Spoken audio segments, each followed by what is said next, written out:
มาแต่ส่วนไหมไอแม่ช่วงพงเนาไปหาลำมันเขาเจ้าปะอันนี้นะอยู่เฮ้ยมันมีลำมันโอ้เสาเย็นไปใส่แม่เย็นชิบตะไบกับแม่อยู่ไปตึกเบ็ดไปหาป้าเอาไว้ก่อนปงอยู่หันก่อนเอาทุกคนเลยบังเอิญนี่พ่อไอแม่เพิ่นทุกคนเลยบังตาเราถามมาไอแม่เพิ่นกะหักเก็บของเขาเจ้าปะตามให้ตามส่วนแล้วก็เก็บมือเฮือนเนาะปะจ้าจะได้เต้บ่ซอยได้บ่เต้ไปได้เนาะไอฮักจากประเทศไทยแล้วก็เป็นห่วงเป็นใยเจ้ากะพัวกับบ่มีพ่อแม่กับบ่มีเนาะพ่อแม่ก็จากไปหมดแล้วก็พัวกับปะอีกทุกคนได้ลูกแล้วก็คือบ่เกิดอยู่นี่เนาะเอาส่งเส้นเก็บเลยแม่เด้ออันนี้ก็คือซื้อเกลือซื้อปิงนัวใจลายจอยจอยตะเกาใหม่ละเปิดดูดีไม่แห้งโดยจนยี่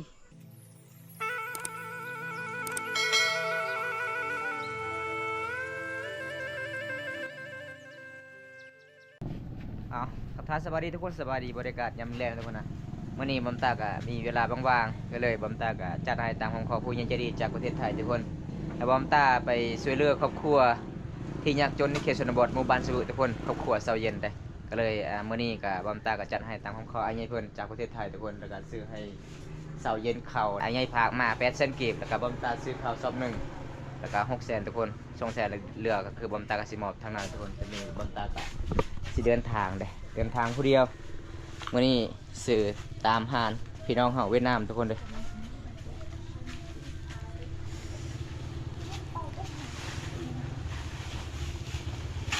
แห้งๆเนาะสาวบันตะเลกนี่แห้งๆเลยได้สาวตะเลงได้ลูกสาวตะเลกยังบ่มีผัวได้โอ้งารู้มีผัวเลือกหลาย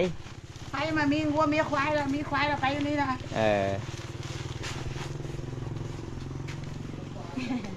นั่งขมันเองไปให้ยิ้มใช้เงยด้วยโดยนับเบิ้งครบอยู่ป่ะ1 2 3 4 5 6 7โอ้เรือเนาะเอาครบเลยทุกคนเลยเอ้ยเพื่อนมักหยอกเบาบำตาแบบนี้ตลอดเดี๋ยวบำตาก็สิออกจากนี่ก่อนเดินปลาสิมัดนี่ก่อนเดี๋ยวเดินทักมัดมาเรียบร้อยทุกคนตอนนี้ก็ประมาณ3 โมงแรงเลยทุกคนเลยบำตาก็สิออกจากประมาณ28 กิโลเดินทางเพราะว่าสิเดินทางแต่เมื่อเช้ากับฝนตกในเมืองน้องเฮาก็เลยบำตาก็สิออกบรรยากาศยามแรงอีกทุกคนเลย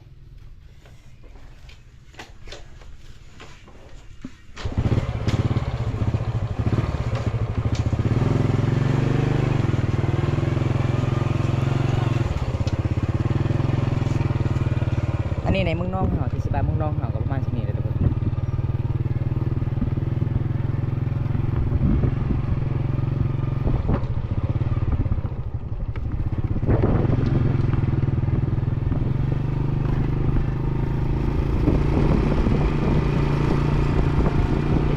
การเดินทางกับประมาณ20 กิโลคันน้ำใหญ่การเดินทางบ่ได้ทุกคนเลยคันน้ำน้อยก็คือบอมตาการเดินทางได้เดินทุกคนเดินทางไปเรื่อยๆเลยช่วงนี้พี่น้อง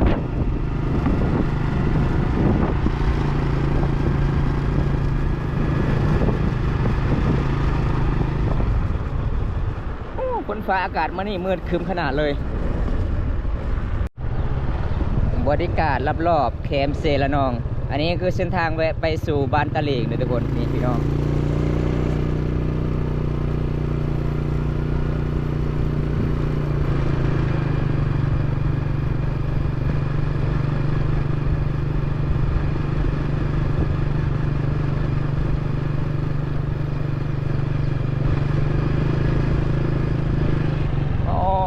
สายเสียละน้องโคตรใหญ่เลยมื้อนี้เพราะว่าฝนตกแต่เมื่อคืนนี่ทุกคนเด้เอาจังได้การสิเดินทางทุกคน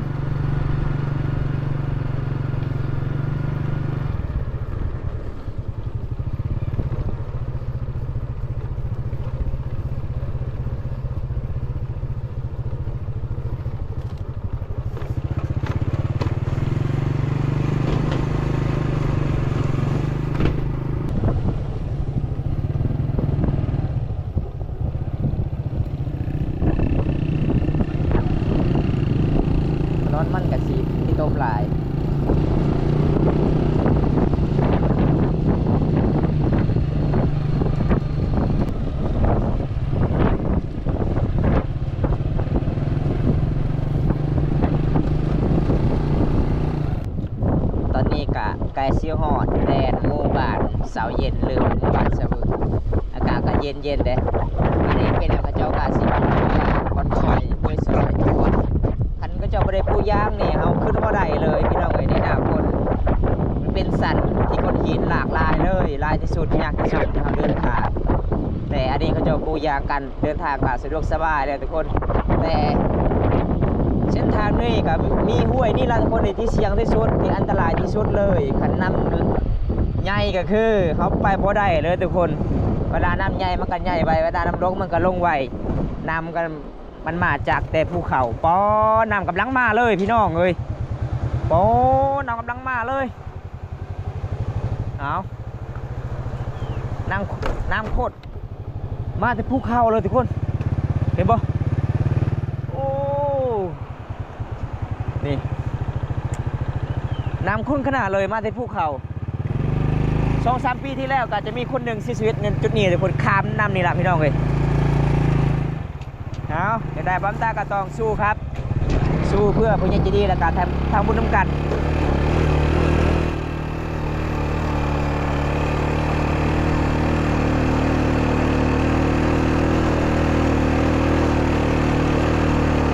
โอ้จุดขึ้นมูได้เลยพี่น้อง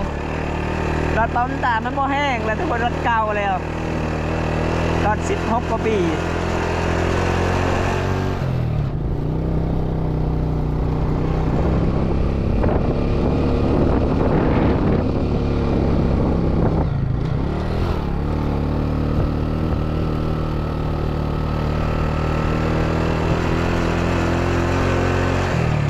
สิหอดหมู่บ้านน้องเบิ้งทุกคนฝนตกทางพุทธพี่น้อง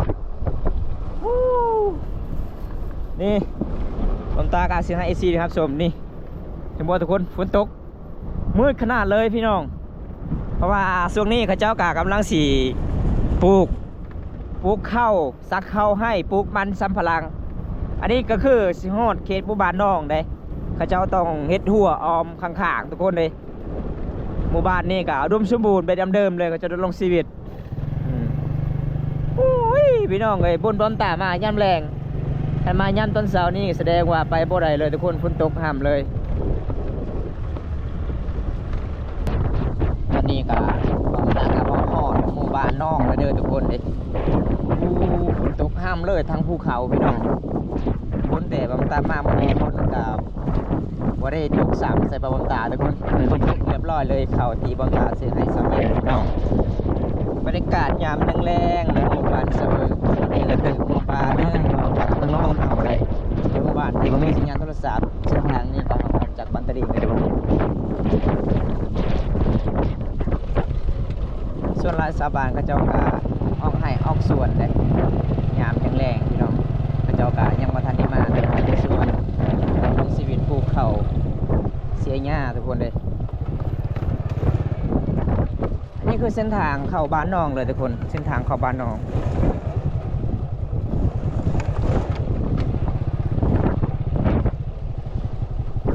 เพราะว่ามีผู้ใหญ่ใจดีจากประเทศไทยแล้วก็เห็นคลิปบอมตาถ่ายเฮือนน้องกับยังเลือกเขาโลนึงก็เลยไอ้ใหญ่เพื่อนก็ติดต่อให้บอมตาซื้อให้น้องเขา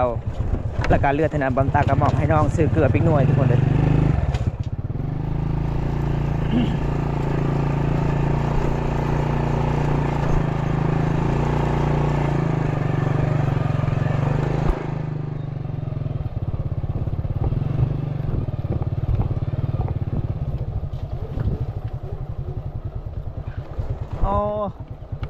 ฝนตกมือเช้านี่ทุกคนเต็มเมื่อคืนนี่ได้ฝนตกเลยเอาบางคนก็เอาลูกไปตักน้ำยามแรงเลยทุกคนมาน้ำเต่า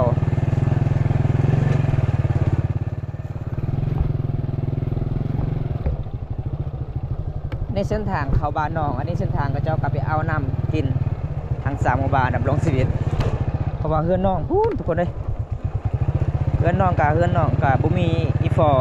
อเพื่อนปะน้องสาวเพื่อนกันเลยเฮ็ดเฮือนต่างหากทุกคนขออยู่นำพี่น้องได้แบบตระกูลเสาซื่อพี่น้องบ่แม่นว่าพี่น้องแท้ๆทุกคนตระกูลแบบเขาเอิ้นว่าเฝ้ามังกรหรือว่าเฝ้าทรีก็แบบทางอีฟออีเมเสาเย็นกับเฝ้าทรีก็เลยขออยู่นำทุกคนเลย บ่แม่นว่าไอ้น้องพิงแท้ๆบ่แม่นนะทุกคน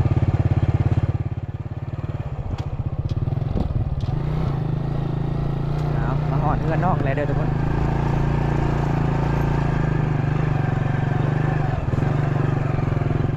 บ่มีไฟอยู่เพื่อนเลย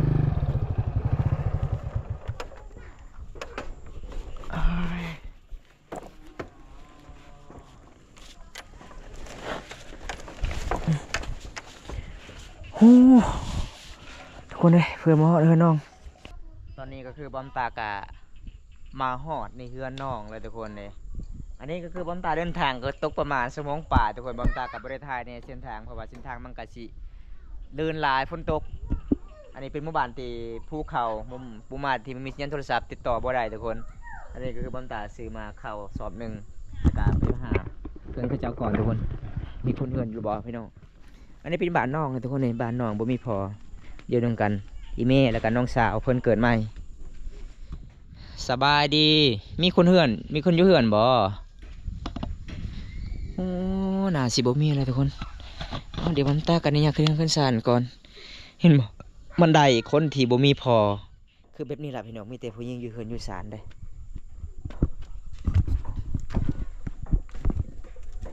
ป้าบ่มีฮอดคนเลยพี่น้องอันนี้คือห้องนอนอีเมแล้วก็ห้องนอนสาวเย็นทางนี้ทุกคนเห็นบ่โอ้บ่มีไผเลยอยู่เฮือนอยู่ศาลทุกคนเลยตอนนี้ก็คือบอมตากะรอท่าก่อนทุกคนเลยรอท่าให้เขาเจ้ามาวันที่เขาเจ้าเฮ็ดให้วันที่เขาเจ้ากับปลูกมันช่วงนี้ทุกคนในหน้าฝนบอมตาก็รอท่าก่อนพี่น้องรอท่าให้เขาเจ้ามาก่อนอันนี้เป็นบ้านชาวเมียกับบ่เห็นทุกคนเลยเอาจังไดก็จัดให้เต็มที่พี่น้องเลยมื้อนี้มีข้าวชอบหนึ่งแล้วก็เงินที่เหลือบอมตาซื้อข้าว600,000แล้วก็บอมตาก็สิมอบให้อีพ่อยแม่อีแม่ชาวเย็นแล้วก็ชาวเย็นทุกคนพอดีซื้อเกลือปิกนัวอีกพี่น้องวันนี้ก็ขอบคุณอะไรไอ้หักจากประเทศไทยที่ไอ้บอมตาไปสะพานพุนให้ละลายครอบครัวที่ยากจนในสุดเขตชนบทบอมตากับดีเจหลายพี่น้องเลยวันนี้บอมตารู้สึกมีความสุขหลายได้ทำบุญร่วมกันพี่น้องบ่ว่าจะเป็นบอมตามีรถหน่อยบอมตาก็ต้องไปทุกคนต้องสู้พี่น้องอันนี้คือรถเก่าของบอมตาพี่น้องเลยขี่มาเกือบประมาณ16ปีเลยแต่บอมตาก็สิแปลงเอาเสื้อซื่อใส่เสื้อใหม่ซื่อแต่เรื่องจักรมันเก่าแล้วพี่น้องเลยจักรมันบ่แห้งไปทุกคนวันนี้เว้ากะสีบ่ถึกแน่เพราะว่าเจ็บปากนี่แม่นบ่พี่น้องเป็นตุ่มตามปากหลายวันเนี่ยบ่สบายทุกคนขอโทษขออภัยน้ำลายได้พี่น้องบำตากะเว้าผิดบ่ใดก็ขอโทษขออภัยนำพี่น้องบรรยากาศยามแรงๆเดี๋ยวบำตากะสิไปเลาะให้ FC นะครับชมก่อนบางเขาเจ้าไปเอาน้ำเดี๋ยวบำตากะสิจอดรถอยู่นี่ก่อนทุกคนจอดปะรอทาเสาเย็นมาแต่ให้ที่สวนทุกคนเลยไปเบิ่งชาวบ้านไปเอาน้ำทั้งพุ่นพี่น้องเห็นบอมตาเห็นชาวบ้านไปเอาน้ำก็แซวเลยทุกคนบรรยากาศยามแรงหมู่บ้านนี้เด้อันนี้เส้นทางเขาเจ้าออกสู่ออกให้ออกสวนอันนี้ก็คือบอลจุดที่เขาเจ้าเอาน้ำกินแล้วพี่น้องนี่จุดที่เขาเจ้าเอาน้ำกินทั้งนี้แหละพี่น้องเว้ย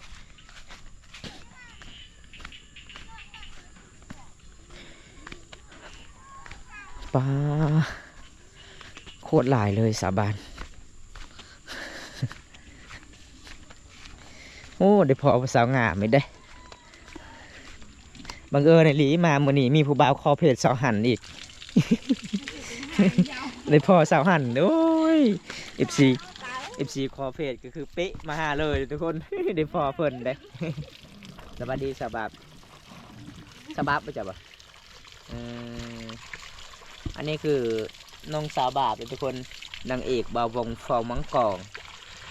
บ่าววงไปใส่สบายบ่ฮู้บ่เราบ่ได้ไปหาบ้านน้องช่วงนี้บ่วงมีผู้สาวแล้วเนาะก็เลยบ่ได้มาหาเจ้าเนาะ ไอเมืองเขาเจ้าไปเอาน้ำกินเลยทุกคนดำรงชีวิตตามบ้านนอกบ้านนา FC ฮักก็ขอเพจสาวหันโอ้สาวหันเอาผัวแล้วเด้อทุกคน นางเอกของบ่าวตาเก่าเด้เพิ่นเอาผัวแล้วสังขอบสมครัวแล้วพี่น้องเอ้ยบ่าวตากะสิให้บ่ได้คือกันละเพจพี่น้องขันให้เพจก็คือมีเจ้าหน้าที่เพิ่นไล่แล้วเด้ อันนี้หน้าที่ผู้หญิงเห็นบ่ขณะเพิ่นตอนเป็นสาวโสดกับดำรงชีวิตเอาน้ำกินแบบนี้ได้อันนี้ก็น้องก็สังขอบสมครัวแล้วก็ยังตักแต่เฮือนน้องบ่มีมาน้ำเตาเอากระตุกนี่แหละ2 คนอยู่น้ำกันกินแต่6 ตุกเอามืออื่นวัดตักต่อ ไปสาวหันเมื่อแล้วยังจะสาวบาปนำบ่ได้คุณเนาะฝนตกเนาะสาวบาปเนาะ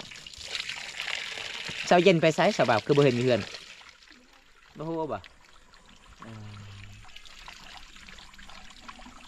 อ้าวต้นนี้ก็คือบำตากะได้พอสาวหมู่บ้านไปเอาน้ำกินทุกคน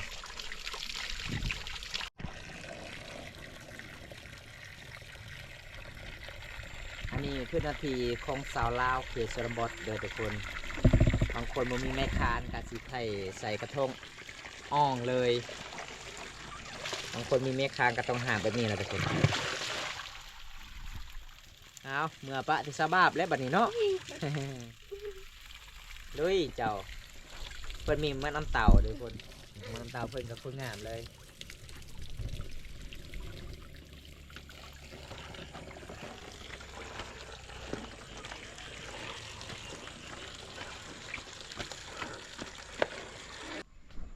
ป้าทุกคนเลยบังเอิญนี่อีเมสาวเย็นมาแต่ให้ได้ส่วนมาได้ส่วนไหมอีเม ช่วงพวงเนา ไปหาละมันเขาเจ้าปะอันนี้นะโอ้ ช่วงพวงมองตาเจ้าอยู่เฮือนมันมีละมันโอ้สาวเย็นไปใส่ไหม ยันชิพตะไบกับแม่ยูไปตึกเบ็ดไปหาป้าเอาไว้ก่อนปงอยู่หันก่อนเอาทุกคนเลย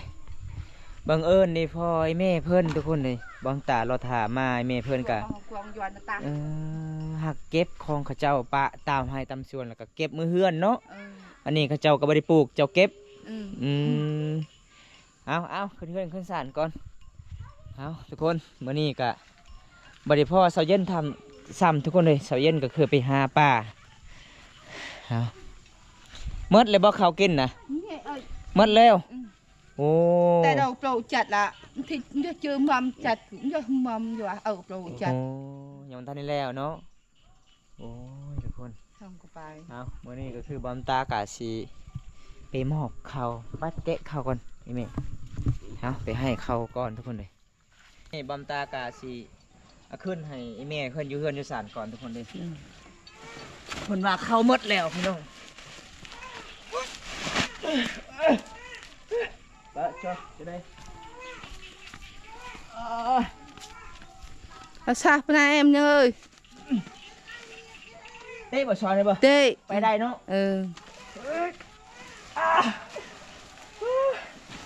หนักขนาดเลยโอ้คนเลยหนักขนาดเลยเมื่อเนาะมา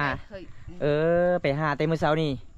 กะหาบ่ได้เนาะไปคอน้ำเขาเจ้าบ่ให้บ่ละมันน้ำมันอ่อนเขาบ่ให้อันนี้คือบอมตาสื่อมาให้แม่เสาเย็นมื้อนี้ก็ดีพอแต่ไอ้แม่ทุกคนเลยเข้าก็คือบอมตาเบิ่งตอนนั้นหมดเลยเนาะโอ้โดยอันนี้มันเงินที่เรือบอมตาซื้อข้าวกะให้แม่ซื้อเกลือปิ้งนัวเด้อประมาณ200,000กีบมีไอฮักจากประเทศไทยแล้วก็เป็นห่วงเป็นใยเจ้ากะพัวกับบ่มีพ่อแม่กับบ่มีเนาะพ่อแม่ก็จากไปหมดแล้วก็พัวกับปะอีกทุกคนได้ลูกแล้วก็คือบ่เกิดอยู่นี่เนาะเอา200,000กีบเด้อแม่เด้ออันนี้ก็คือซื้อเกลือซื้อปิ้งนัวอันนี้คือข้าวบอมตาซื้อมา50โล600,000กีบเอาขอขอบใจผู้ใหญ่ใจดีเด้อมีแต่ทำนี่บ่จะบอกว่าเป็นภาษาลาวเนาะจะบอกภาษาอังกฤษเป็นบ่จะขอขอบใจภาษาบรูเป็นบ่ขอบใจไปภาษาบรูขอบใจนอบอ้อเลยขอบใจลายจุยตะโกไปภาษาบรูเลยจุยตะโกใหม่ละเปิดดูดีไม่แห้งโดยจนยี่โดยเอาไอแม่เพื่อนกับไอพรในสำเนียงทุกคนบอมตากาขอขอบคุณแทนพี่น้องขอขอบคุณหลายๆผู้ยิ่งใจดีที่มีน้ำจิตน้ำใจงดงามแล้วก็ที่มีเมตตาสงสารในเมย์เสาเย็นแล้วก็เสาเย็นดำรงชีวิตแบบบ่มีพ่อแม่เลยเพื่อนทุกคนแล้วก็เสาเย็นกับบ่มีพ่อดำรงชีวิตตามลังพันแบบนี้เลยทุกคนเลยเขากินกับบ่มีเหมือนโคกสิตามแจวตามเพชรกับบ่มียืมตามอยู่นี้โอ้โดยจังไรบอมตากาสิปิ๊บคลิปไว้สำนี้ก่อนแต่เดินทุกคนบอมตากาสิเดินทางต่อกลับบ้านทุกคนระยะการเดินทางมานี่ก็ตกประมาณ2 ชั่วโมงเลยบอมตาออกจากแต่2 โมงตอนนี้ก็หอเวลา5 โมงแรงนะทุกคนบอมตาก็ยังพ้นตกแน่ ถ้าบ่ได้รับชมคลิปนั้นแล้วก็ขอให้อยู่ดีมีแรงทุกคนขอให้ร่ำให้รวยขอให้อายุมันคนยืนบอมตาก็ได้ทำบุญนำกัน FC ที่รับชมก็ได้บุญนำกันทุกคนพิเศษที่สุดก็คือขอบคุณไอ้ฮักจากประเทศไทยที่บอมตาไปสะพานบุญให้บอมตาก็ดีใจหลายพี่น้องเอาคลิปหน้าพบกันใหม่ขอกล่าวคำว่าสวัสดีครับผมไปกันเด้อบ๊ายบายเอาแล้วพี่น้องเอ้ยว่าสิกลับบ้านพี่น้องตอนไปน้ำกับบ่หลายเด้มาตอนมาน้ำเต็มมันเลยแต่โดนทุกคนเลยกลับบ้านบ่ได้เลยพี่น้อง